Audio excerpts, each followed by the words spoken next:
আলাস্কায় Trump Putin বৈঠক যুদ্ধবিরতি নয়, সরাসরি যুদ্ধ বন্ধের আলোচনায় অগ্রগতি। শুক্রবার আলাস্কায় অনুষ্ঠিত ট্রাম্প পুতিন বৈঠক শুরু হয় চমকপ্রদ বিমান প্রদর্শনীর মাধ্যমে।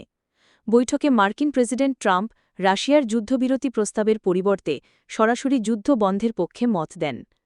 পাশাপাশি ইউক্রেনের কিছু অঞ্চল রাশিয়ার হাতে তুলে দেওয়ার প্রসঙ্গ আলোচনায় আসে। যদিও বৈঠকের আগে ট্রাম্প কঠোর ভাষায় বলেছিলেন যে কোনো মূল্যে যুদ্ধবিরতির অগ্রগতি নিশ্চিত করবেন, তবে তার হঠাৎ অবস্থান পরিবর্তন আন্তর্জাতিক মহলে আলোচনার জন্ম দিয়েছে। বিশেষ করে ইউক্রেনের ভবিষ্যৎ নিয়ে নানা প্রশ্ন উঠছে। মার্কিন গণমাধ্যমগুলো বিশ্লেষণ করছে ট্রাম্পের সম্ভাব্য পরবর্তী পদক্ষেপ নিয়ে। সিএনএনের মতে, পুতিনের প্রতি ট্রাম্পের নমনীয় অবস্থান ইউক্রেনের জন্য গুরুতর হুমকি হয়ে দাঁড়াতে পারে। যদিও ট্রাম্প এখনও মার্কিন চাপ ও শুল্ক নীতি চালু রাখার ইঙ্গিত দিয়েছেন।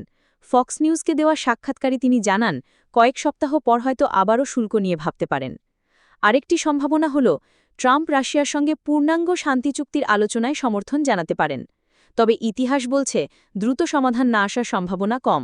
এতে দীর্ঘমেয়াদী প্রক্রিয়ায় ট্রাম্পের আগ্রহ কমে যেতে পারে। আলাস্কা বৈঠকের পর সবচেয়ে বড় প্রশ্ন হচ্ছে, ট্রাম্প কি ইউক্রেনকে এমন এক শান্তি চুক্তিতে রাজি করাবেন যা রাশিয়ার আগ্রাসনকে বৈধতা দিয়ে আন্তর্জাতিক সীমান্ত পুনর্লিখনের পথ খুলে দিতে পারে?